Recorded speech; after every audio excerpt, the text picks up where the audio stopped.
অনেক ভালোবাসতো, অনেক। বাবা বেঁচে থাকলে হয়তো আমাদের এত কষ্ট করতে হইতো না। সে আমাদের জীবনে কষ্টও দেয় নাই, চাওয়ার আগে সবকিছু পেয়েছি।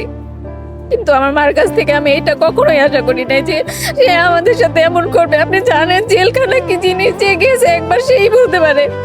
আমি চিন্তা করতেছিলাম যে আমি এখান থেকে মনে হয় কোনোদিন বের হইতে পারবো না, দিনের আলো মনে হয় আর কোনোদিন দেখতে পারবো না। কারণ আমার পাশে কেউ ছিল না যে আমার পাশে দাঁড়াবে। আমার হাজবেন্ড যাইতে পারে নাই, আমার ছোট ভাই ছোট বোন, ওরা কি করবে? আল্লাহর অশেষ রহমত, অশেষ দুয়ায় যে আমি এই যে আজকে বাইরে আসছি, আপনাদের সাথে কথা বলতে পারতেছি। দর্শক, বাবার কবর বিক্রি করে দিলেন মা, শেষ রক্ষাটুকু করতে পারলেন না মেয়ে। আজ এই বিষয়ে কথা বলবো যে গাজীপুর ঘটে যাওয়া ভাইরাল ঘটনাটি নিয়ে, যে বাবার কবর বিক্রি করে দিছে কিন্তু অনেক চেষ্টা করেও কিন্তু মায়ের কাছ থেকে রক্ষা করতে পারেনি কবরের জায়গাটুকু।